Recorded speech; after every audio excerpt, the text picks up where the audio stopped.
चैतन्य जय नित्यानंद जय जय श्री चैतन्य जय अद्वैत चंद्र जय गौरा भक्त वृंद जय अद्वैत चंद्र जय गौरा भक्त ओ जय जय श्री चैतन्य जय नित्यानंद जय जय श्री चैतन्य जय नित्यानंद जय अद्वैत चंद्र जय गौरा भक्त वृंद जय अद्वैत चंद्र जय। हरे कृष्ण। बहुत सुंदर गौर लीला 3 दिन के 5 दिन के हैं, 3 दिन के नहीं 5 दिन के जो गौर कथा के अवसर पर, गौर पूर्णिमा के अवसर पर हम गौरांग महाप्रभु के बारे में चर्चा करने का प्रयास कर रहे हैं। योग्यता नहीं है, लेकिन फिर भी गुरुजनों का आदेश है, तो आदेश का पालन करना मेरा कर्तव्य है। वो गौर कथा पता नहीं मैं कर पा रहा हूँ या आप लोगों को समझ में आ रहा है या नहीं आ रहा है, या आएगा या नहीं आएगा ये हमको पता नहीं, ये आपका हृदय जानता है। तो चैतन्य महाप्रभु वास्तव में इतने कृपालु हैं कि अयोग्य व्यक्ति को भी योग्य बना देते हैं। सच में अयोग्य व्यक्ति को भी योग्य बना देते हैं। कैसे चैतन्य महाप्रभु की कैसी कृपा है, बहुत ये शब्द हमको बहुत हृदय स्पर्श किया था कि चैतन्य महाप्रभु की ऐसी कृपा है कि काली रात में, ये इस बात को मैं बार बार कहता रहता हूँ, काली रात में काली पत्थर पर काली चींटी बैठा हुआ है, उसको खोजना। किसी को नज़र आएगा? थोड़ा मेडिटेट कीजिए। काली रात है और काली रात में काली पत्थर है, काली पत्थर पर काली चींटी बैठा हुआ है, तो किसी को दिखाई देगा? हो ही नहीं सकता, दिखाई दे ही नहीं सकता है ना। कितना भी प्रयास है, तो काला एक तो पत्थर है और काला चींटी है और काला रात है। लेकिन ऐसे कृपालु चैतन्य महाप्रभु हैं कि बद्ध जीव एकदम फंसा हुआ, एकदम इंद्रिय तृप्त में लिप्त हैं, दिन रात भोग विलास में लिप्त हैं, ऐसे ऐसे को खींच खींच के इस्कॉन मंदिर में जोड़ते हैं और कृपा करके उसको भक्त बनाते हैं, कृष्ण भक्ति देते हैं, जो अतीब दुर्लभ है, अतीब दुर्लभ। सच में ये अभी आपको पता नहीं चलेगा, अरे हरे कृष्णा हरे राम तो ये तो मैं तो पहले से सुनता आ रहा हूँ, राम राम सीताराम भी पहले से सुनता आ रहा हूँ। लेकिन ये जो परम उद्देश्य जो कृष्ण प्रेम की बात है ना प्रभु जी, सच में यदि गौर न हुई तो तबे की हुई तो कि माने धरी ताम दे राधार महिमा प्रेमा रस सीमा जगते जान तो के हो राधार महिमा प्रेमा रस सीमा जगते जान तो के। यदि गौरांग महाप्रभु नहीं होते तो सच में राधा रानी की महिमा, राधा रानी के बारे में, राधा रानी का प्रेम, राधा रानी के भाव इस संसार में कैसे कोई समझ पाता अगर चैतन्य महाप्रभु नहीं होते। और इससे भी ज़्यादा इस्कॉन के भक्तों के लिए, इस संसार के लिए भी मैं कह रहा हूँ कि गौरांग महाप्रभु तो ठीक है, गौरांग महाप्रभु भारतवर्ष में राधा रानी के प्रेम का वितरण किए, लेकिन फिर भी गौरांग महाप्रभु को नहीं जानते। बहुत लोग जानते हैं, बहुत लोग नहीं जानते। आप भारतवर्ष में देखिए, नहीं जानते हैं गौरांग महाप्रभु को। गौरांग महाप्रभु को महिमा का भी प्रचार करने वाला हमारे श्रील प्रभुपाद जी हैं। इसीलिए हमारे महाराज जी हैं, सन्यासी महाराज हिज होलीनेस जय पताका स्वामी महाराज, उन्होंने एक भजन लिखे, यदि प्रभुपाद न हुई तो तबे की हुई तो कि मनी धरी ताम दे। यदि प्रभुपाद जी नहीं होते तो इस संसार में गौरांग महाप्रभु के प्रचार कौन करता, है ना। भगवान बहुत अवतार भेजते, अपने पार्षदों को भेजते हैं जीव के उद्धार के लिए कि कैसे जीव पर कृपा किया जाए, लेकिन जीव नहीं मनुष्य कहते नहीं ये तो हरे कृष्णा वाला, ये तो बिजनेस खोल के रखा है, ये तो पैसा कमाने के लिए रखा है ना। ये इतने मतलब युवा अवस्था में बिना खाए बिना पैसा कमाए कैसे रह सकता है, इसको उनके ऊपर उंगली उठाता है। क्यों? क्योंकि ये तो जरूर पेट पालने के लिए कुछ न कुछ पैसा तो अर्जन करता ही होगा कहते। लेकिन चैतन्य महाप्रभु की कृपा, श्रील प्रभुपाद जी की कृपा से आज हम सब लोग पतित से पतित जीव लोग जे नशा में फंसा हुआ है ना, युवा लोग को इंटरेस्ट रहता है भक्ति में, सुनेंगे ही नहीं। मैं तो पहले इतना नास्तिक था कि पहले प्रभु जी आपको बताऊंगा तो आप विश्वास नहीं कर पाएंगे। कच्चा अंडा फोड़ के मैं मुंह में ऐसे खाता था, क्योंकि ज़्यादा प्रोटीन होता है इसीलिए, मोटाना है ना, तो इसीलिए कच्चे अंडा को फोड़ के और ज़्यादा पीता था मैं, है ना। गांव में जो परेवा होता है ना, उसका ऐसे जिंदा में ही कितना पाप कितना कुकर्म किया है, जिंदा में ही ऐसे मड़ोड़ के और उसको मांस बना के खाता था। सच में इतना मतलब कुकर्म करके आया व्यक्ति। और इस कृष्ण भक्ति को हम आज इस व्यास आसन पर बैठ के और बता रहे हैं आपके, ये किसकी कृपा है? श्रील प्रभुपाद जी की कृपा है।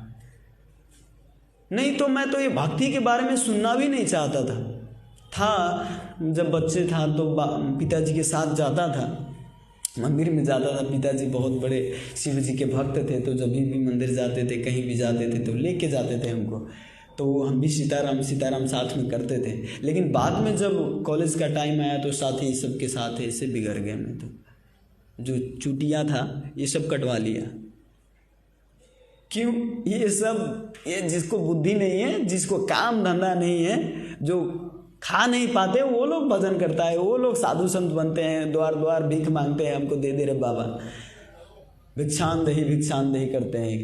कौन करता है? जिसके पास कमाने की शक्ति नहीं। ऐसा सोच था मेरा, है ना। ये वास्तव में, और भगवत गीता भी पढ़ता है, भगवत गीता देखने के लिए, सुनने के लिए, केवल लाल कपड़ा में लपेट के रखने के लिए, सच में। लेकिन जब श्रील प्रभुपाद जी के मैंने भगवत गीता पढ़ा, जब इस्कॉन के जब भक्तों के लेक्चर सुना, कथा सुना, तो सच में तब पता चला कि अरे मैं कहाँ बैठा हूँ, क्या कर रहा हूँ, कैसे समय भी व्यतीत कर रहा हूँ। ऐसे कोई एग्रीमेंट करके इस संसार में नहीं आया कि मैं इतने दिन तक रहूँगा। परीक्षित महाराज का तो कम से कम 7 दिन फिक्स था, 7 दिन रहना है। लेकिन हमारा तो वो भी गारंटी नहीं है, कब लुढ़क जाएंगे, कब एक्सीडेंट में पड़ जाएंगे, कब सोते रह जाएंगे, है ना। सच में बड़ी विडम्बना की बात है। लेकिन चैतन्य महाप्रभु इतने कृपालु हैं कि हम लोगों पर कृपा करने के लिए अपने पार्षदों को भेजते रहते हैं, ऐसे ऐसे भक्तों को भेजते रहते हैं कि भाई सुनो। कोई कहता है नहीं, भगवान स्वयं आगे बोलेंगे तब मैं भक्ति करूँगा। प्रभु जी दरवाज़ा बंद कर दियो, झेल, है ना। तो कोई कहते हैं कि भक्ति तब करेंगे जब भगवान स्वयं आपको आके बोलेंगे, या स्वयं सपने में आके बोलेंगे, तब मैं भक्ति करूँगा।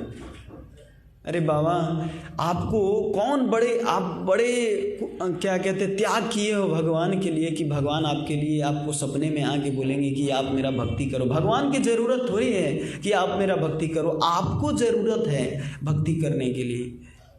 हरे कृष्णा। हिज ग्रेस रूपेश्वर गौड़ प्रभु जी की जय। हमको ज़रूरी है वास्तव में भगवान को हम ज़रूरी है, लेकिन फिर भी अगर खुश होना है हम लोगों को, भगवान को भक्ति हम लोगों को चाहिए, तो अपने अपने विशेष पार्षदों को भेजते रहते हैं। प्रभु जी बैठ सकते हैं, उनको चकटी दीजिए ना बैठने के लिए। माता जी ले बैठा बसाऊंगी।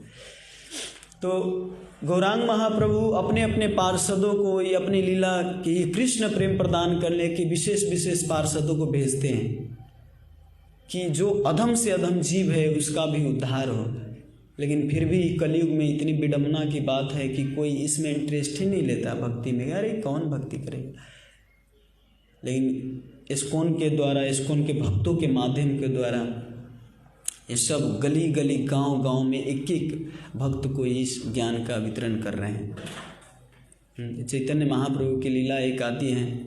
चैतन्य महाप्रभु एक बार जंगल से गुजर रहे थे।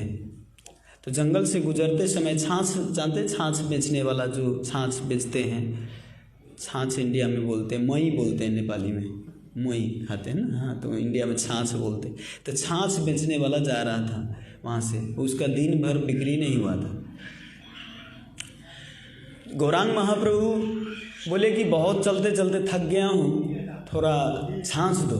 और उसका जो मटका था छाछ का, वो छाछ के मटका लेके सीधे गटक से पीने लगे। तो छाछ वाला बोला कि मैं दिन भर एक एक गिलास करके बेचता था, आज एक मटका एक ही साथ बिक्री हो गया, आज तो बहुत गजब की बात है, आज तो बहुत बड़ा बिजनेस हो गया, आज तो कमाई होगा। वो छाछ बेचने वाला सोचा। लेकिन छाछ जब पीने के बाद, गौरांग महाप्रभु कभी इतना नहीं पीते थे, लेकिन उस दिन पता नहीं भक्तों पर कृपा करने के लिए 1 घंटे वो जो मटका था वो पूरा छाछ पी गए। तो छाछ पी गए, इसके बाद पैसा मांगते हैं, पैसा मांगते हैं कि छाछ का पैसा दीजिए, आप तो बिक्री करा दिए, सुबह सुबह मेरा बिजनेस हो गया। तब वो कहते हैं गौरांग महाप्रभु, हमारे पास तो 1 रुपया झोला तक नहीं है, तो पैसा कहाँ से आएगा? सन्यासी आदमी, हमारे पास एक तो झोला लटकाने के लिए नहीं है, तो कहाँ से आएगा पैसा? 1 रुपया भी नहीं है हमारे पास। तो कहते ठीक है, अब सुबह सुबह आप पी लिए, आप तो कोई महापुरुष साधु संत लगते हैं, तो पी लिए तो ठीक है, लेकिन कुछ तो होगा आपके पास, कुछ तो देंगे आप, कुछ तो दीजिए। तो गौरांग महाप्रभु कहते हैं एक चीज़ है हमारे पास। गौरांग महाप्रभु के पार्षदों के पास भी और गौरांग महाप्रभु के पास भी एक ही चीज़ है। और गौरांग महाप्रभु बताते हैं कि एक चीज़ है हमारे पास। क्या है वो? हरे कृष्ण कृष्ण कृष्ण हरे हरे, हरे राम राम राम हरे हरे, हरे कृष्ण कृष्ण कृष्ण हरे हरे, हरे राम राम राम हरे हरे। गौरांग महाप्रभु हरे कृष्ण महामंत्र कहते हैं, ये है हमारे पास धन और कुछ नहीं है ना। इस संसार में धनी व्यक्ति कौन है? किसके पास ज़्यादा धन है?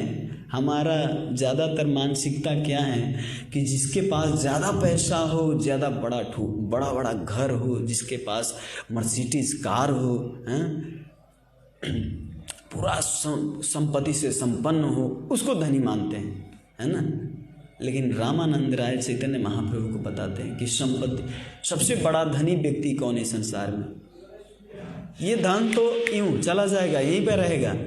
रामानंद राय चैतन्य महाप्रभु को बताते हैं, संपत्ति रमधे कौन संपत्ति गनी, संपत्ति रमाधे कौन संपत्ति गनी, राधा कृष्ण प्रेम नीर से बड़ धनी, राधा कृष्ण प्रेम नीर से बड़ धनी। संपत्ति, जितने संपत्ति है संसार में, संपत्ति के बीच में सबसे बड़ा संपत्ति क्या है? राधा कृष्ण प्रेम अन्यर से बड़ धनी। जिनके पास, ये बंगला में है, अन्यर मतलब जिनके पास, जिनके पास राधा कृष्ण का प्रेम है वो सबसे बड़ा धनी है संसार में, सबसे बड़ा धनी। चैतन्य महाप्रभु कहते यही हमारे पास महामंत्र है, राधा कृष्ण का धन है। स्वयं चैतन्य महाप्रभु स्वयं कृष्ण ही हैं, लेकिन फिर भी भक्तावतार में अपने भक्त की महिमा बता रहे हैं कि भक्त कैसा होना चाहिए, किस तरह से भजन करना चाहिए, महाप्रभु बता रहे हैं। तो कहते हमारे पास तो महामंत्र के सिवा और कुछ है नहीं कि मैं आपको दूं। तो छाछ वाला कहते ऐसा मत कहो, ये हरि नाम लेके मैं क्या करूंगा, इसे खा पाएंगे क्या, पेट चलेगा क्या, मेरा घर चलेगा क्या, मेरे बच्चे को पालन पोषण कौन करेगा? ये हरे कृष्णा महामंत्र जपेंगे। आज भी लोग प्रश्न करते हैं कि हरे कृष्णा महामंत्र ये तिलक लगा के कौन खाना मिलता है क्या? कहते हैं, हमारे गुरु महाराज जी कहते थे, मैं जब छोटे था परम पूज्य राधा गोविंद गोस्वामी महाराज जब घर में थे छोटे, जब स्कूल जाते थे पढ़ने, तो उस समय पिताजी बोलते थे, तू हर समय भगवत गीता भागवतम पढ़ता रहता है, हाँ? स्कूल का किताब नहीं पढ़ता, बाद में जाके नौकरी नहीं मिलेगा तो पेट कैसे चलाएगा बेवकूफ़? इतना पैसा खर्च करके पढ़ा लिखा रहा हूँ और तू दिन रात इसमें लगा रहता है, खाली भगवत गीता पढ़ता है। गुरु महाराज जी जाते थे स्कूल में भी तो भागवत लेकर जाते थे और स्कूल के किताब की जगह भागवतम पढ़ते थे, रामचरितमानस पढ़ते थे।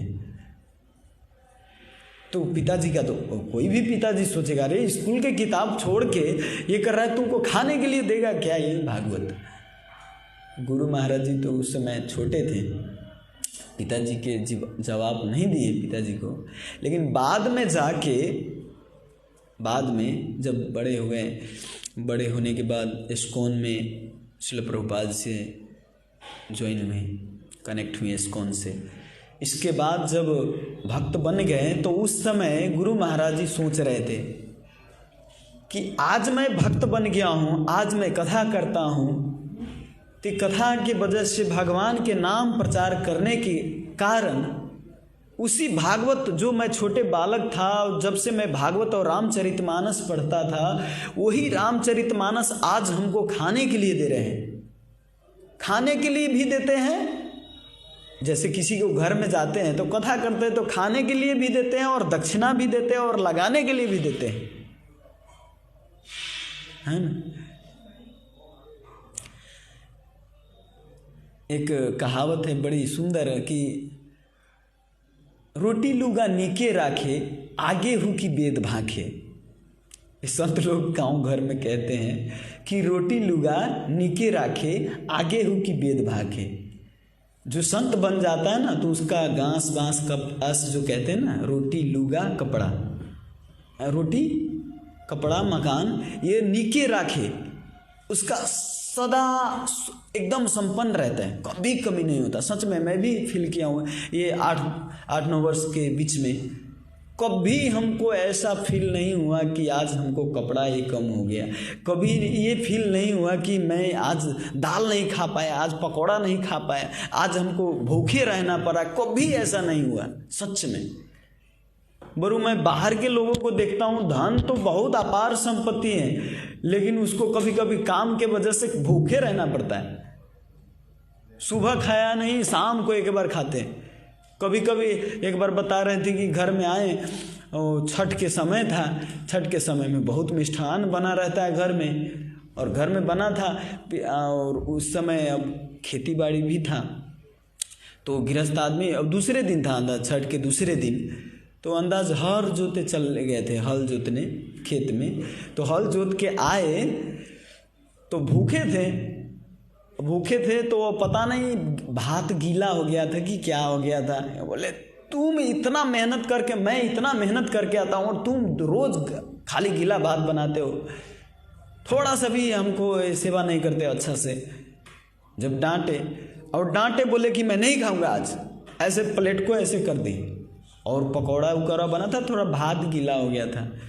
अब देखिए इसका भोग सुबह से तो लगा ही था खाने के लिए, और शाम को आए हर जोत के तो खाने बैठे तो उसको उसके भाग्य में ही नहीं था। फिर गुस्से होके सो गए, रात में 12 बजे 1 बजे उठ के और कहते कहाँ है भात, तो वही बासी भात फिर खाए, है ना। तो मैं ये कहना चाह रहा हूँ कि जिसके भाग्य में नहीं होता वो कहीं से भी नहीं खाता, खा ही नहीं पाता। दाने दाने पर लिखा है खाने वाला का नाम।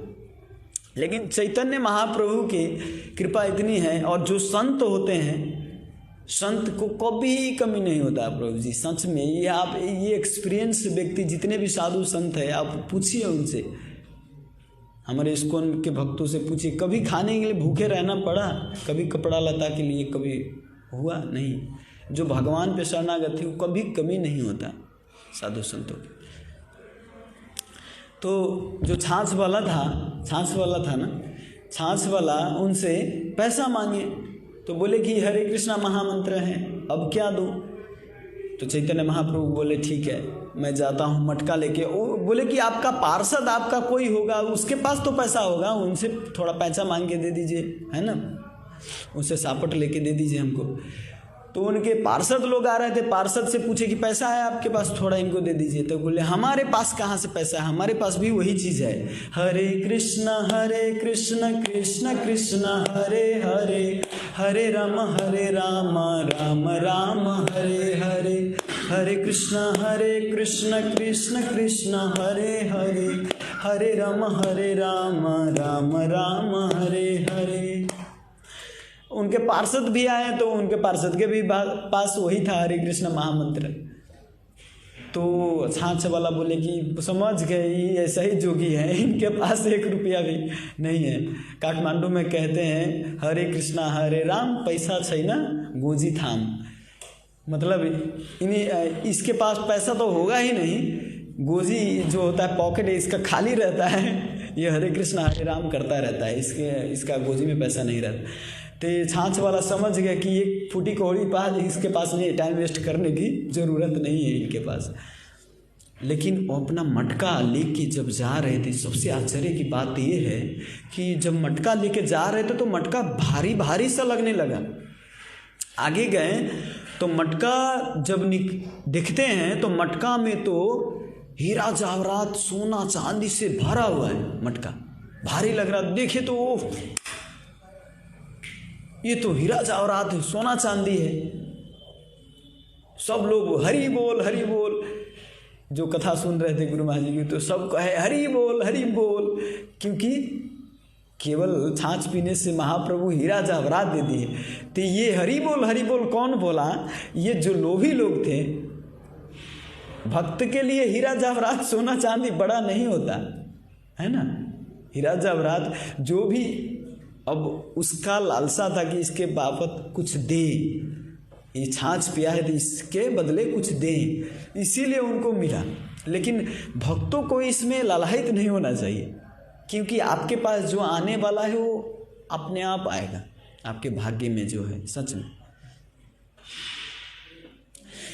तो ये भारी लगने लगा। और ये जब ये छाछ वाला देखता है कि मेरे मटके में तो सोना चांदी हीरा जवाहरात है, तो ये बहुत आश्चर्यचकित हो गए कि महाप्रभु जो हमको आनंद हरे कृष्णा महामंत्र कह के जो आनंद दिए थे, मैं इस हीरे जवाहरात को देख के वो आनंद नहीं आ रहा है जो आनंद पहले आ रहा था।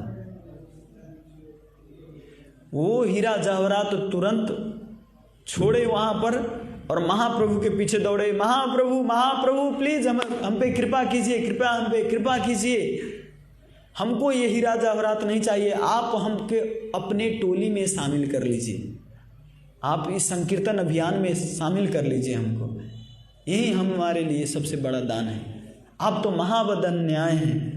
नमो महावदन्याय कृष्ण प्रेम प्रदायते, कृष्णाय कृष्ण चैतन्य नामने गौरत्विषे नमः। चैतन्य महाप्रभु बदान्याय मतलब दान छोटा मोटा दान देने वाला नहीं, महावदन्याय दान देते हैं तो पूरा खुल के दान देते हैं एकदम से। तो चैतन्य महाप्रभु को बोले कि आप तो महादानी हैं, आप हमको हरि नाम का दान दीजिए, हमको कुछ नहीं चाहिए प्रभु। कृष्ण प्रेम प्रदायते, आप कृष्ण प्रेम प्रदान कीजिए हमको और कुछ नहीं चाहिए। तब जाके महाप्रभु उनको शामिल अपने टोली में कर लीजिए। तो आप बताइए अब कि उसके लिए वो सोना चांदी हीरा जवाहरात बड़ा हुआ कि टोली में शामिल कर लिया, संकीर्तन टोली में शामिल कर लिया, ये बड़ा हुआ? हाँ बताइए। भगवान के साथ रह पानी, हीरा जवाहरात तो मर के भी जाता तो हीरा जवाहरात तो यहीं पर छूट के जाता।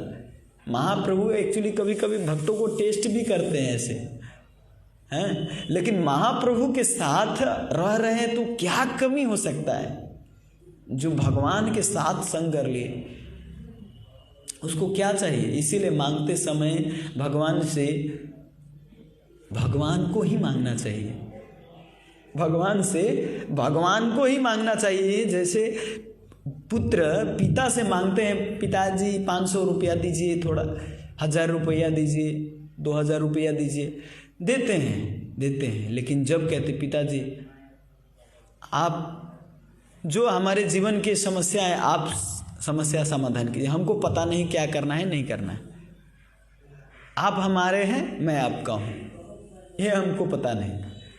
तो पिताजी पुत्र के टेंशन नहीं होता, पिताजी को टेंशन होने लगता है कि मेरे पुत्र को क्या आवश्यकता है ना। जब पुत्र पिता पर पूरा एकदम शरणागत रहते हैं तो, है ना, ये बड़ी आश्चर्य की बात। तो उस टोली में शामिल कर लिए संकीर्तन अभियान में। तो इससे हम ये सीख सकते हैं कि आज भी पैसा के पीछे न भाग के, पैसा के पीछे न जाके, विदेश न जाके, है ना, ज़्यादा से ज़्यादा इस्कॉन के भक्तों से ज्वाइन हो, भक्ति करे। कोई कहेगा खाली इस्कॉन ही में ही भक्ति होता है क्या, इस्कॉन में ही खाली आप नाम लेते हैं। मैं इसलिए कहता हूँ कि आज के दिन में भी इस्कॉन का सबसे बड़ा योगदान है इस संसार में। सच में मैं इस्कॉन में रह रहा हूँ इसलिए नहीं कह रहा हूँ, है ना। इस संसार में और भी है, लेकिन जितना इस्कॉन का है इतना नहीं, क्योंकि इस्कॉन का अर्थ ये कोई विदेशी संस्था नहीं है। इसलिए प्रभुपाद जी इसको कृष्ण कॉन्शियसनेस दिए हैं, पैसा कॉन्शियसनेस नहीं बनाए हैं। अगर प्रभुपाद जी चाहते तो प्रभुपाद कॉन्शियसनेस रख सकते थे, है ना, कुछ और रख सकते थे। आप बहुत बड़े बड़े गुरु का देखिए ना, गुरु के अपने नाम पर खोल देते हैं, अपने नाम पर चलाते हैं, पोजीशन से हटना नहीं चाहते, है ना। पोजीशन के लिए, पैसा के लिए कितना मार काट हो रहा है। बहुत ऐसे संस्था है जो गुरु के नाम पे हॉस्पिटल खुलता है, गुरु के नाम पर योग खुलता है। लेकिन प्रभुपाद जी कृष्ण का स्मरण हो इसलिए इस्कॉन कृष्ण कॉन्शियसनेस रखे, international society for Krishna consciousness. इसीलिए नहीं कि लोग ज़्यादा से ज़्यादा धनी लोग आए और पैसा दे और यहाँ इस्कॉन धनी बने, ऐसा नहीं। क्योंकि आजकल का माहौल ऐसा है प्रभु जी, इतना मतलब उसका स्टैंडर्ड, वो अपने आप को स्टैंडर्ड व्यक्ति मानते हैं। तो अगर आप उसको स्टैंडर्ड नहीं देंगे तो वो स्टैंडर्ड आएंगे ही नहीं मंदिर में। प्रभुपाद जी को बोले एक बार कि आप बहुत बड़ा बड़ा मंदिर बनाते हो, हाँ, इससे अच्छा तो हॉस्पिटल बनाओ ना। आप स्वामी जी हो के कार में चलते हो और बड़ा बड़ा मंदिर 5 स्टार होटल में जन्माष्टमी मनाते हो, क्या आपका राज्य है ये? क्या उपाय है? आप जो ये कर रहे हैं ये गलत है कि नहीं? तो श्रील प्रभुपाद जी बोले, मैं तो एक बिल में भी रह सकता हूँ, एक गड्ढे में भी रह सकता हूँ, क्या तुम वहाँ पर आओगे कृष्ण कथा सुनने? तो बोले स्वामी जी मैं तो वहाँ पे कैसे आ सकता, है ना। प्रभुपाद जी संत लोग तो कहीं भी रह सकते हैं। एक बहुत अच्छी कथा याद आ गई हमको। एक संत खाने गए थे, हाउस प्रोग्राम के लिए बुलाते हैं ना घर में, अपने अपने घर में बुलाते हैं कि थोड़ा कीर्तन कर दीजिए। तो कीर्तन करने के लिए गए थे एक संत। तो घर में गए तो थोड़ा बहुत रिच मैन थे, बहुत धनी लोग थे। तो उनको सब एकदम सजा के एकदम सब कुछ दिए और सारा आइटम 56 भोग बनाए थे वो, और सब आइटम पर आइटम पूरा रखा हुआ था। और सोफा था बड़ा एकदम से, हैं, पूरा चांदी के गिलास में पानी देते थे। मैं भी पिया हूँ एक हाउस प्रोग्राम, चांदी के गिलास में सबको पानी देते हैं। हाँ, जब बड़े बड़े परिवार में जाते हैं तो उनका संस्कार देते हैं, है ना, साधु संतों के प्रति उनका श्रद्धा है तो देते हैं। तो बहुत एकदम मान सम्मान किए और साधु भी एकदम 56 भोग में से सब में से पूरा एकदम खाएं, खूब मन भर के खाएं प्रसाद। खाने के बाद और सोफा पर भी बैठे, पैसा भी दिए तो पैसा भी ले लिए दक्षिणा। तो ये मड़वारी परिवार था। तो ये कहे कि आप साधु होके इतना खाते हो, हमको कुछ डाउट लगता है। अरे 5 स्टार मतलब इतने बड़े घर में आके आपको लग रहा है कि मतलब खूब आनंद ले रहे हो, इसका अर्थ आप कुटी में आनंद नहीं आता है आपको। हाँ, इतना पूरा भूखड़ जैसे ऐसे खाएं। स्वामी जी हमको कुछ डाउट लग रहा है। तो संत बोले कि अभी आप हमको कार में ले आए यहाँ पर, आपके घर में मैं 56 भोग खाया, बैठ के सोफा पर भी बैठ के एकदम ऐसा आराम किया है ना, आपने 2-3 दिन तक रखा भी हमको यहाँ पर, और मैं आपसे कहता हूँ चलिए हमारे कुटी में, मैं जैसे यहाँ पर आराम से यहाँ पे जो मिला उसको श्रद्धापूर्वक मैंने ग्रहण किया, मैं अपने कुटी में भी श्रद्धापूर्वक खुश रहता हूँ। क्या आप वहाँ पे रह सकते हैं? हाँ? मतलब देखिए यही भाव होता है। संत क्या होता है, कभी कभी जहाँ पे जाते वहाँ पे एडजस्ट हो जाते हैं, है ना, काल परिस्थिति के अनुसार काम करते हैं संत। श्रील प्रभुपाद जी विदेश में कहते क्या ये कार है, कार तो ये तो लोहे का कार है, हमारे लिए तो सोना की कार चाहिए। मैं भगवान के एक साधारण राजा के जो मंत्री होता है उसको तो क्या चाहिए, उसका तो बहुत बड़ा बड़ा गाड़ी रहता है, साधारण राजा के हैं बहुत बड़े महंगे महंगे गाड़ी रहता है। मैं तो स्वयं अनंत कोटि ब्रह्मांड के मालिक के सेवक हूँ, तो हमको कैसा कार चाहिए, सोना के कार भी हमको कम पड़ेगा। प्रभुपाद जी ऐसे कहते थे, ये लोहा के कार तुम कह रहे हो बहुत बड़ा, लेकिन उस कार को भी कृष्ण सेवा में लगाते थे। मोबाइल है, मोबाइल को भी ऐसे लाइव करने में, कथा श्रवण करने में ऐसे में लगाते। जितने टेक्नोलॉजी आते हैं सब भगवान की सेवा में लगाते हैं। हम कभी एक दिन सोच रहे थे एआई के ज़माना जो आर्टिफिशियल इंटेलिजेंट आ रहा है, मैं उस दिन देख रहा था आर्टिफिशियल इंटेलिजेंट के बारे, तो मैं सोच रहा था भविष्य में क्या होगा अगर भक्त के हाथ में एआई पड़ेगा तो वो क्या करेगा। महामंत्र उसको सिखा के दिन भर महामंत्र जपना है, हाँ, और उसको सिखाएंगे कि जाओ मार्केट में हरि नाम करने। अरे जब बोल सकता है रोबोट, सब कुछ कर सकता है, तो रोबोट तो हरि नाम भी कर सकता है ना, हाँ, तो उसको मृदंग करताल दे के भक्त के अगर हाथ में आएगा तो हरिनाम संकीर्तन करवाएंगे, छोड़ेंगे नहीं। हाँ, हम सोच रहे थे एआई के ज़माने में बहुत वीडियो बनाते हैं, एआई का ज़माना आया तो सारा संसार विध्वंस हो जाएंगे, मतलब कोई काम करने वाला नहीं रहेगा, कोई दूसरे के हेल्प करने वाला नहीं, रोबोट सब काम करेंगे, आर्टिफिशियल इंटेलिजेंट काम करेंगे।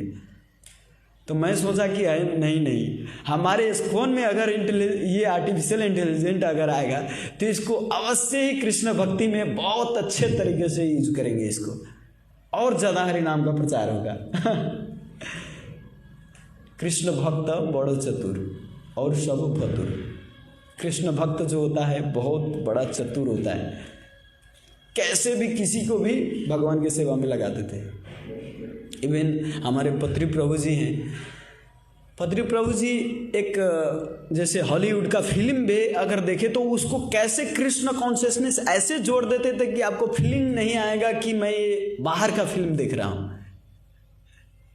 प्रभु जी अगर कोई फिल्म दिखा के समझाना चाहते हैं, मोटिवेशन देते, समझाते हैं कोई लक्ष्य को, उद्देश्य को, तो फिल्म दिखाते हुए भी कृष्ण कॉन्शियस बना देते हैं। ये सच में बहुत महापुरुषों का लक्षण है, ये सब हम लोग नहीं कर सकते। तो कृष्ण भक्त जो होता है, भगवान के भक्त कैसे कैसे व्यक्ति को भी भगवान के सेवा में लगा देते हैं। जो यूज नहीं करने वाला है कृष्ण भक्ति में वो भी यूज कर देते हैं कृष्ण भक्ति में। तो आज के जो ये मैं तो ज़्यादा आज व्याख्या हो गया इसके। आज तो मैं सोच रहा था कि आज चैतन्य महाप्रभु के जन्म लीला के बारे में चर्चा करेंगे। एक श्लोक है, थोड़ा दिखाई दे रहा है बोर्ड पर। आज जन्म लीला के बारे में चर्चा करेंगे, बाद में नटखट लीला, ये सब कुछ दिन ऐसे ही ज़्यादा व्याख्या हो गया, लेकिन ज़्यादा हम चाहते हैं कि लोगों को कैसे समझ में आए, प्रयास करते हैं। अब आपको समझ में आ रहा है नहीं आ रहा है ये आप जाने, ठीक है। तो ये श्लोक लिखा हुआ है बोर्ड पर। सर्व सद्गुण पूर्णांतम वंदे फाल्गुन पूर्णिमा यस्याम श्री कृष्ण चैतन्यो अवतीर्ण कृष्ण नाम भी सर्व सद्गुण पूर्णांतम वंदे फाल्गुन पूर्णिमा यस्याम श्री कृष्ण चैतन्यो अवतीर्ण श्री कृष्ण नाम भी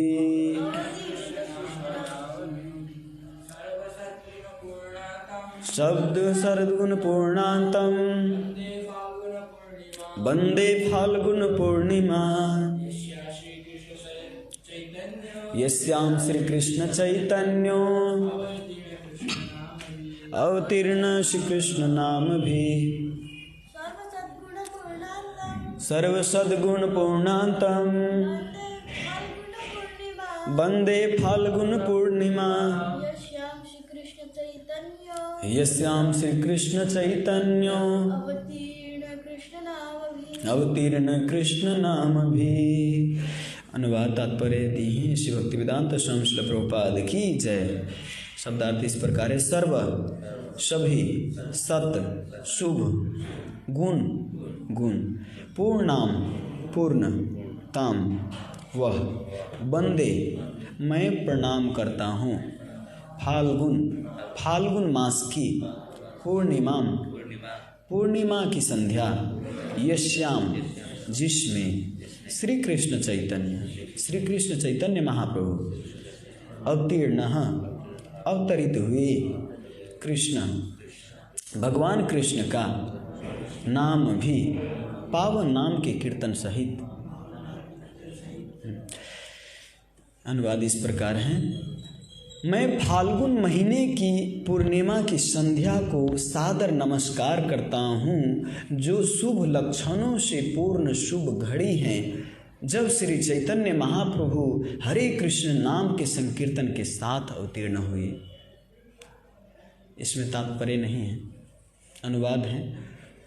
इसमें चैतन्य महाप्रभु के बारे में बताया कि अजानुलंबित भुजौ कनकावदातौ संकीर्तनैक पितरौ कमलाय तक्षौ संकीर्तनैक पितरौ कमलाय तक्षौ। बहुत लोग कहते हैं या वास्तव में सच्चाई भी है चैतन्य महाप्रभु के कोई संतान नहीं था, लेकिन इसमें बता रहे हैं इसी श्लोक में संकीर्तनैक पितरौ, संकीर्तन के पिता हैं। इसका अर्थ चैतन्य महाप्रभु के पुत्र कौन हुए? संकीर्तन, हरि नाम संकीर्तन उनके पुत्र हैं, उनके संतान हैं। अजानुलंबित भो भुजौ कनकावदातो, उनके जो हाथ एकदम लंबे लंबे, मतलब 8 फीट के कोई व्यक्ति आप देखेंगे सुंदर, अतीव सुंदर, तो कैसा लगेगा आपको? खाली हाइट से नहीं होता है, कोई खंबा जैसे एकदम खड़ा हो जाते हैं, लेकिन मुख भी ऐसे रहता है लौका जैसे, है ना। तो ऐसा नहीं थे चैतन्य महाप्रभु। कोई कल्पना, इस संसार के लोग हम लोग देखते हैं यूट्यूब में, वो लंबा लंबा 10-10 फीट के लोग, तो वो तो एकदम पोल की तरह, जो बिजली लगाते हैं वो पोल की तरह एकदम खड़ा रहते, कोई सुंदरता भी नहीं। लेकिन चैतन्य महाप्रभु 8 फीट के थे तो बहुत ही अतीब सुंदर। अजानुलंबित भुजौ कनकावदातो संकीर्तनैक पितरौ कमला यतक्षौ विशंभरौ द्विजवरौ युगधर्म पालौ वंदे जगत गुरु करौ करुणावतारो। संकीर्तन के पिताजी हैं और इस संसार में संकीर्तन अभियान का प्रचार करने आए थे। विश्वंभर उनका नाम था। विश्वंभर नाम क्यों पड़ा उनका? क्योंकि विश्व को भरण पोषण करते हैं, भगवान ही करते हैं ना विश्व का भरण पोषण, तो इसीलिए उनका नाम विश्वंभर था। तो मैं चैतन्य महाप्रभु के जन्म लीला के बारे में कुछ चर्चा करने का प्रयास करता हूँ। चैतन्य महाप्रभु के पिताजी के नाम था जगन्नाथ मिश्र। जगन्नाथ मिश्र के पिताजी के नाम था उपेंद्र मिश्र। जैसे नंद महाराज के कृष्ण लीला में आप चलिए तो कृष्ण लीला में नंद महाराज के पिताजी के नाम था, क्या था? पूर्ण, क्या मैं भूल रहा हूँ थोड़ा, क्या था? पूर्णानंद की आर्यनंद ऐसा ही था। चैतन्य महाप्रभु के नहीं, नंद महाराज के पिताजी के नाम। वैसे ही जगन्नाथ मिश्र के पिताजी के नाम उपेंद्र था, उपेंद्र मिश्र। उपेंद्र मिश्र जी जो थे उनके 7 पुत्र थे। 7 पुत्र में जो ये जगन्नाथ मिश्र जी थे बहुत ही सुंदर और सुशील और बहुत बड़े ज्ञानी थे, पंडित थे जगन्नाथ मिश्र। जगन्नाथ मिश्र की जो पत्नी थी सची माता, सची माता बहुत बड़ी पतिव्रता स्त्री थी। चैतन्य महाप्रभु के जो प्रकट होने से पहले सची माता के गर्भ में विश्वरूप का जन्म हुआ। इससे पहले जगन्नाथ मिश्र के 8 संतान हुई थी, पुत्रियां, लेकिन दुर्भाग्य के कारण 8 पुत्रियों का मृत्यु हो गया। तो किसी का संतान एक मृत्यु हो जाए तो महीनों महीनों वर्षों वर्षों तक दुखी रहता है। इनका 8 पुत्री 8 संतान मर गया तो कितना दुखी होंगे जगन्नाथ मिश्र और सची माता। दुख से भरे हुए थे। लेकिन जब विश्वरूप का जन्म हुआ तो थोड़ा सा प्रसन्नता आया सची माता के अंदर। इसके बाद कुछ वर्ष के बाद जब विश्वंभर का जन्म हुआ, जो चैतन्य महाप्रभु का जन्म होने से पहले उनके गर्भ में जब प्रवेश किए थे तो उसी समय सची माता तो इतने एकदम उज्ज्वलमान दिख रहे थे, ज्योतिमय दिख रहे थे एकदम। और जगन्नाथ मिश्र कहते हैं, बहुत सुंदर प्यार है इसमें। जगन्नाथ मिश्र सची माता से कहते हैं, मिश्र कहे सची स्थाने देखिया न रीता, मिश्र कहे सची स्थाने देखिया न रीता, ज्योतिर्मय देहा गेहा लक्ष्मी अधिष्ठिता। कहते हे सची, मैं जब से देख रहा हूँ तुम्हारे घर में जब ये दिव्य बालक प्रवेश किया है, तब से मैं कहीं भी जाता हूँ तो हमको लगता है कि लक्ष्मी चारों तरफ मंडरा रहा है। कोई अपने आप मैं मांगता भी नहीं हूँ किसी से, लेकिन फिर भी अपने आप दान देते हैं हमको। जगन्नाथ मिश्र कह रहे हैं, और तुम्हारा भी कह रहे हैं, मिश्र कहे सच्चे स्थान देखी आना रति, ज्योतिर्मय देह। उनका ज्योतिमय सची माता के देह देखते थे। आगे कहते हैं, यहाँ तहाँ सर्वलोक करे समान, घरे पठाइया देह धन वस्त्र धन। ब्राह्मण का गुण होता है वो गधे जैसा मेहनत करके नहीं कमाता है ना। समाज में जो शिक्षा चाहिए, शास्त्र के ज्ञान देते हैं, उनका कर्तव्य है शास्त्र के ज्ञान बांटना, है ना, सद्बुद्धि देना, सद्मार्ग पर चलाना। और इसके बदले समाज का कर्तव्य है ब्राह्मणों का पालन पोषण करना, है ना। सची माता और जो जगन्नाथ मिश्र थे, इनको मांगने नहीं जाते थे, अपने आप देने आते थे इनको। तो ये कह रहे हैं कि धन वस्त्र अपने आप दे रहे थे। अब जो लक्ष्मीपति आ रहे हैं इनके घर में, तो लक्ष्मी तो स्वाभाविक आएंगे ही, है ना, लक्ष्मीपति आ रहे हैं। आगे कहते हैं, सची कहे मुई देखो आकाश ऊपरे, दिव्य मूर्ति लोक सब जिन स्तुति करे।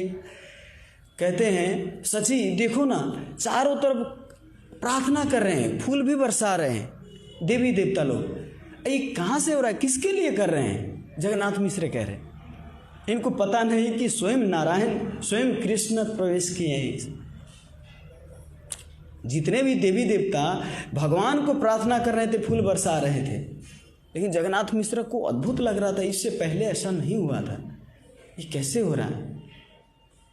उस समय आमार हृदय हईते गेला तोमर हृदय, न बुझी जन्मी बेना कौन महाशय। हमको पता नहीं आपके गर्भ से कौन जन्म लेने वाला है, कि इतना दिव्य दिव्य चमत्कार सब हो रहा है। और जगन्नाथ मिश्र रोज शालिग्राम की सेवा करते थे। सची माता मदद करती थी, लेकिन जगन्नाथ मिश्र रोज सुबह सुबह उठ के 2 घंटे कम से कम शालिग्राम सेवा में देते थे। प्रभुपाद जी तात्पर्य में लिखते हैं कि भारतवर्ष में, नेपाल में जहाँ भी ब्राह्मण का कर्तव्य है शालिग्राम का सेवा करना। और जितने भी धर्म हैं, नहीं जैसे वैश्य, क्षत्रिय, शूद्र, इन लोगों का ज़्यादा प्रभुपाद जी इसमें नहीं बताए हैं, लेकिन ब्राह्मण का शालिग्राम का सेवा करना ये अति आवश्यक है, एकदम जरूरी है ब्राह्मणों को सेवा करना शालिग्राम की। तो आगे कहते हैं हैते हैते हैल गर्भ त्रयोदश मास तथापि भूमिष्ठ नहि मुसरे हैल त्रास। कहते हैं कि गर्भ त्रयोदश मास 13 महीने गर्भ का हो गया। ज़्यादातर गर्भ कितने दिन रहता है? 9 महीने ना, ज़्यादातर 10 महीने भी होता है, 9-10 महीने, हाँ 8 भी होता है, हाँ 8, 9, 10, ज़्यादा कम ऊपर नीचे हुआ तो 8, 9, 10, 8, 9, 10। लेकिन 13 महीने जब हो गया तो जगन्नाथ मिश्र को बहुत डर लगने लगा कि कहीं हो सके बच्चा का भी मृत्यु हो जाए, माँ की भी मृत्यु हो जाए।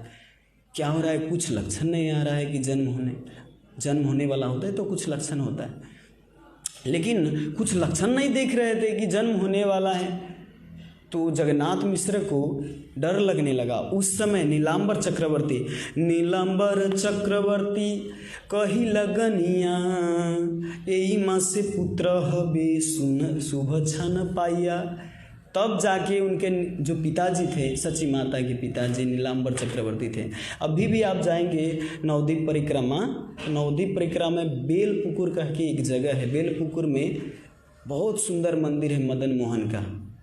अभी भी नीलांबर चक्रवर्ती का सेवा किया हुआ विग्रह है जिनका नाम है मदन मोहन।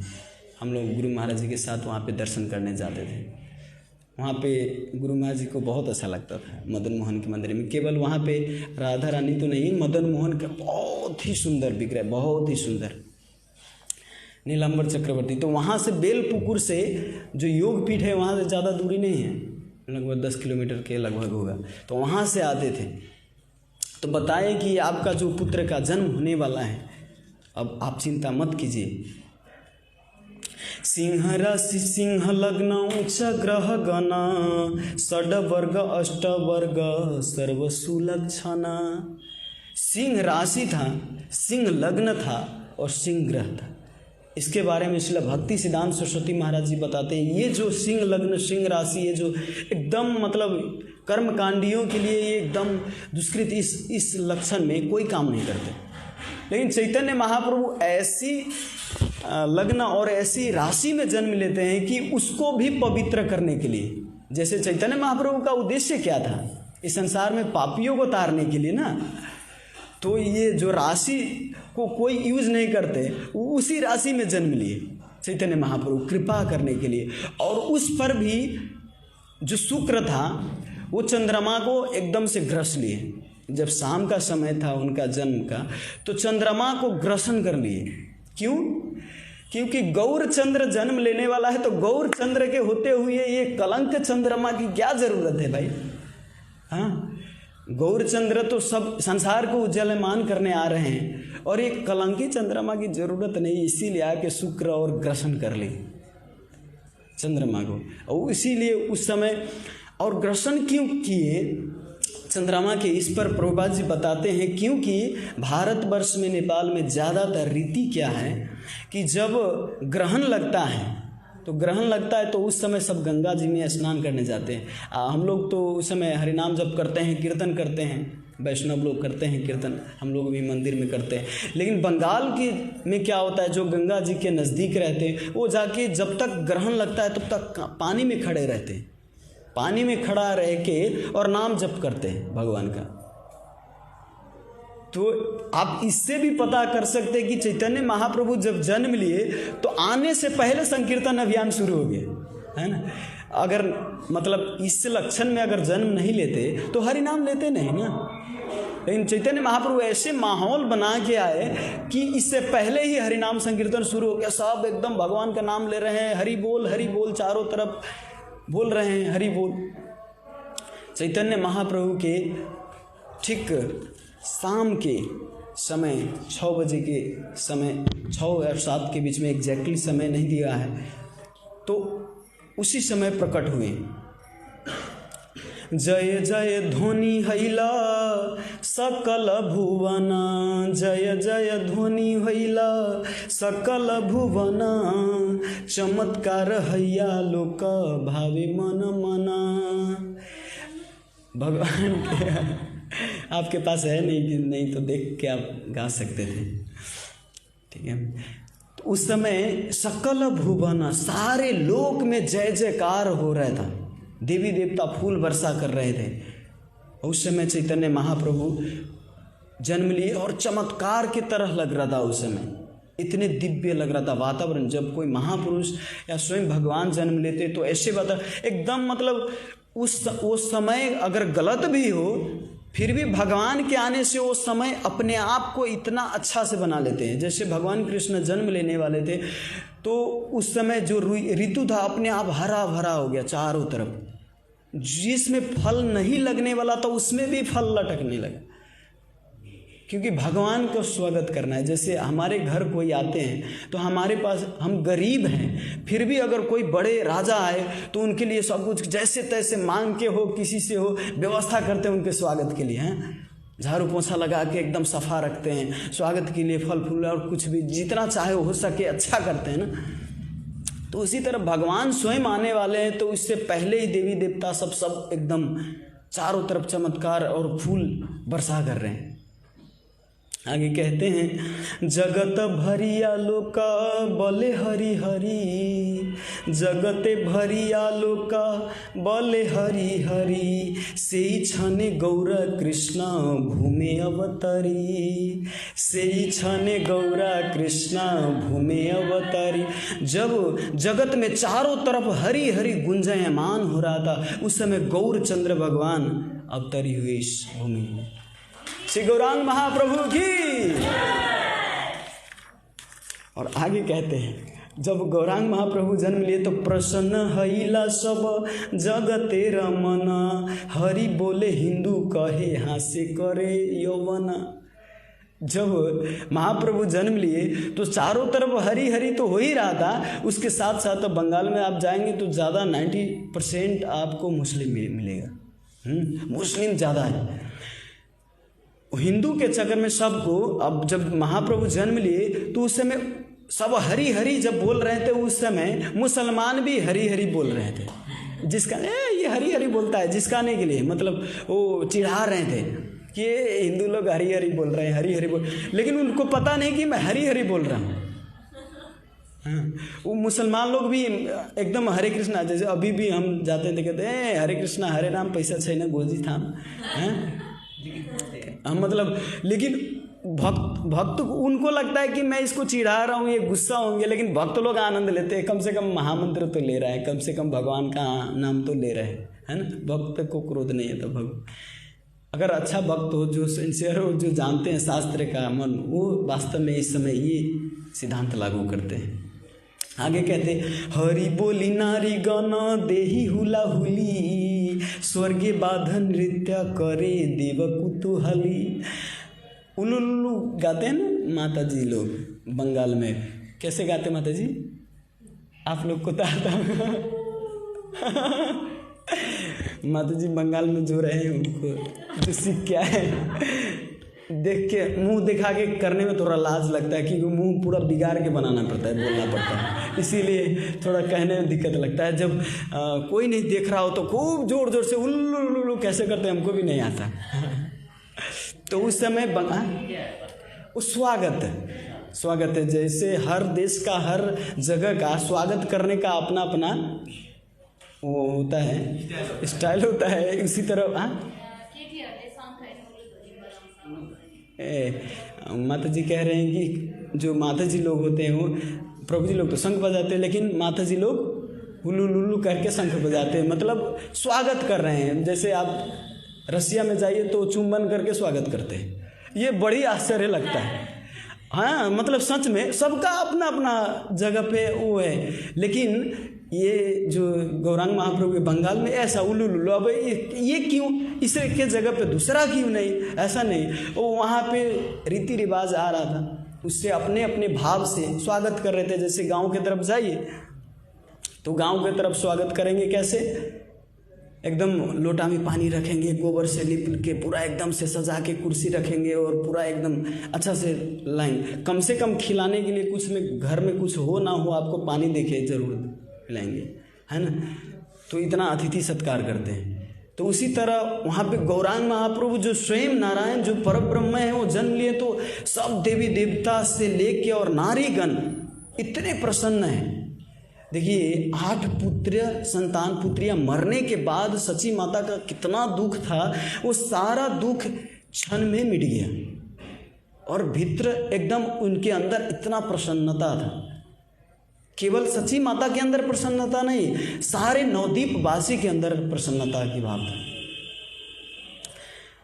आगे कहते हैं प्रसन्न हई सदिक प्रसन्न दी जल स्थावर जंगम हईले आनंदे विह्वल। केवल नवद्वीप वासी नहीं, स्थावर जंगम जितने भी पशु पक्षी जितने भी जीव जंतु सब प्रसन्न थे, सब एकदम कोलाहल एकदम कर रहे थे, प्रसन्न मुद्रा में थे सब। कृष्णदास कविराज गोस्वामी बताते हैं। इसके बाद गौरांग महाप्रभु जब जन्म लिए तो सब उस समय कौन थे? अद्वैताचार्य। अद्वैताचार्य के माता जी के नाम क्या था? सीता ठाकुरानी। सीता ठाकुरानी, है ना।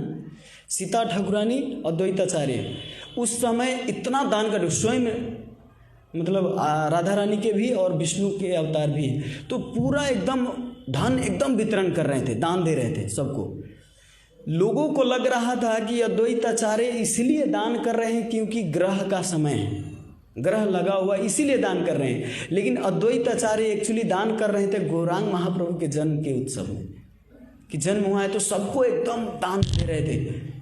केवल वो चॉकलेट हम लोग दान देते हैं ना, चॉकलेट उल्टा देते हैं सब लोग एकदम, इसको दान कहते हैं, तेरी के दान है ये तो ढूंढ करते हैं, इसको दान नहीं कहते। दान तो उसको कहते हैं जो जिससे कुछ उपयोग किया जा सके, है ना। ये छोटा मोटे दान नहीं, बहुत बड़े बड़े दान कर रहे थे अद्वैताचार्य, जैसे सोना चांदी हीरा जवाहरात, और कमी भी नहीं हो रहा था, पता नहीं कहाँ से आ रहा था। सची माता के घर में भी इतने संपत्ति से भरा हुआ था कि घर भरा हुआ था, जितना निकालते थे उतना भरते जाता था। तो पूरा एकदम खुल के दान कर रहे थे। गंगा स्नान हो रहा है और हरि बोल चारों तरफ पूरा एकदम गुंजायमान है। समय बहुत एकदम शुभ था। आगे कहते हैं नदिया उदय गिरी पूर्ण चंद्र गौर हरि कृपा करी हैल उदय पापतम हैले न स त्रिजगेते उल्लास जग भरी हरि ध्वनि है। चारों तरफ हरि ध्वनि का गुंजायमान हो रहा है और सारे जगत में पूरा नृत्य भी कर रहे, देवी देवता लोग ढोल नगाड़ा बजा रहे हैं, नवद्वीप वासी भी सब एकदम उमंग में हैं। इसके बाद चैतन्य महाप्रभु के धीरे धीरे 1 महीने का होता है। 1 महीने के होते होते बहुत मतलब शुरू से चैतन्य महाप्रभु मतलब 1 महीने के बच्चा कितना चलने का प्रयास करता है, लेकिन चलता है नहीं, चलते ना 1 महीने में, लेकिन चैतन्य महाप्रभु 1 महीने में भी चलने का प्रयास करते थे अपने इस पर। और खिंच के वो विश्वरूप उस समय थोड़ा बड़े थे तो विश्वरूप के कांख में ऐसे चढ़ जाते थे। एक बार तो क्या वो विश्वरूप किताब पढ़ रहे थे और साथ में निमाई खेल रहे थे। 1 महीने के बच्चे, 1 महीने के बताया गया है, मैं पढ़ रहा था। 1 महीने के बच्चे उसके कान से निकल के और जाते हैं और विश्वरूप ध्यान रहते हैं उनका किताब में। वो जाके एक सांप से खेलने लग जाते हैं। सांप से खेलते खेलते और सांप पर सो भी जाते हैं। थोड़ी देर में शशि माता कहते हैं विश्वरूप निमाई कहाँ है, निमाई कहाँ है। तो निमाई देखते हैं तो निमाई तो सांप से खेल रहा है और सांप भी उसको कुछ नहीं कर रहे हैं। तो आश्चर्यचकित है, सांप कौन है? तो सांप तो वास्तव में स्वयं शंकरसन जी आए थे उनको दर्शन करने। इससे पहले मैं भूल गया, नाम संकरण हुआ था, नाम करण संस्कार होता है ना, हाँ, तो संस्कार हुआ था, नामकरण संस्कार। तो नामकरण संस्कार में सब अपना अपना नाम देते थे। चैतन्य महाप्रभु जो गांव के लोग थे, इससे पहले सची माता के 8 पुत्रियां संतान जो थी मृत्यु हो गया, तो इसीलिए निमाई नाम दिए। निमाई नाम का 2 अर्थ है। एक नीम के पेड़ के नीचे जन्म लिया, इसीलिए निमाई। और इसीलिए सब लोग निमाई नाम रखे कि नीम की तरह कड़वा हो, तीखा हो एकदम। तो नीम की तरह कड़वा हो तो यमराज भी इनको लेने नहीं आए, क्योंकि इससे 8 पुत्र या संतान तो मर गए। तो इसीलिए इसका नाम निमाई रखेंगे, नीम की तरह कड़वा हो, कोई इसको लेना जा सके, इसीलिए निमाई नाम रखे। और नीम के पेड़ के नीचे जन्म लिए, इसे निमाई। और हरी हरी बोली, उस समय एकदम हरी हरी गुंजायमान हो रहा था, तो इसीलिए हरी बोल, उनका हरि बोल कब बोलते थे? जब चैतन्य महाप्रभु चुप नहीं होते थे, बहुत रोते जाते साहब, कितना भी छुपाते तो फिर भी चुप नहीं होते। तो हरि बोल जब गाते, हरे कृष्णा महामंत्र जब गाते, तब जाके चुप होते। तो गौरांग महाप्रभु, गौरांग इसलिए रखा कि गोरे रंग के थे, एकदम सोने जैसे, पिघले हुए सोने की तरह उनका कांति था जो, तो इसीलिए गौरांग भी रखा। गौर हरि, हरि हरि का गुंजायमान होता था, गौर हरि रखे। और जो नीलांबर चक्रवर्ती थे, उन्होंने नाम रखा विश्वरूप, क्योंकि ये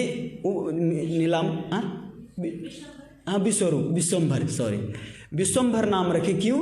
क्योंकि जो नीलांबर चक्रवर्ती थे बहुत बड़े पंडित थे, है ना, ज्योतिष शास्त्र के एकदम विज्ञ व्यक्ति थे।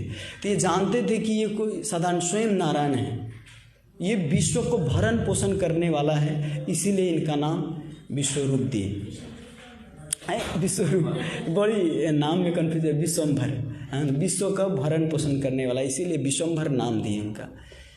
तो उस समय बहुत गुंजायमान है, और सब एकदम, जितना नवद्वीपवासी अपने पुत्र से नहीं खुश थे, उससे कई ज़्यादा निमाई से खुश थे। निमाई को देखने के लिए आते थे। देवी देवता भी नवद्वीपवासी बन के और एकदम साधारण मनुष्य बन के आते थे दर्शन करने। स्वयं ब्रह्मा शिव भी एक साधारण मनुष्य के रूप में आते थे दर्शन करने के लिए। आप भगवान कृष्ण की लीला में भी देखो, शिव जी आते हैं दर्शन करने के लिए साधारण एक जोगी बन के, है ना। तो ऐसे ही निमाई का भी दर्शन करने के लिए अनेक देवी देवता सब आते थे। निमाई के बहुत नटखट लीलाएं हैं, तो इसके बारे में हम कल चर्चा करेंगे, कल और परसों दोपहर के। आप लोग मत छोड़िएगा, क्योंकि दोपहर का बहुत विशेष अतीव विशेष कथा होने वाला है हिज ग्रेस पत्री प्रभु जी के द्वारा। हरि बोल।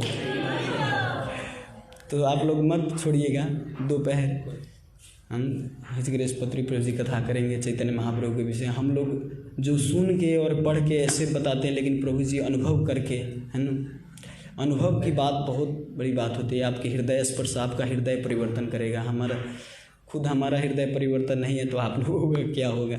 लेकिन फिर भी ये गौरांग महाप्रभु की लीला है, भगवान की कथा है, तो आप अगर श्रद्धापूर्वक, श्रद्धानुसारी, भक्ति अधिकारी अगर श्रद्धापूर्वक सुनेंगे तो गौरांग महाप्रभु की कृपा अवश्य होंगी। ऐसी प्रार्थना करते हुए आज का समय भी समाप्त हो गया है। कोई कुछ प्रश्न है तो ले सकते हैं, नहीं तो फिर कल से ही निरंतर चलेगा। हरे कृष्ण। हाँ, 13 महीना। हाँ, उल्लेख है यहाँ पे, मैं पढ़ा ना अभी।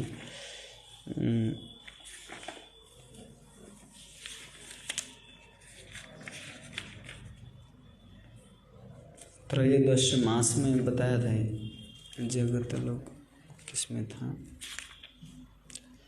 हाँ, हैते हैत हैल गर्भ त्रयोदश मास तथापि भूमिष्ठ नहि मिश्रे हैल त्रास। बंगाली में डर को कहते त्रास।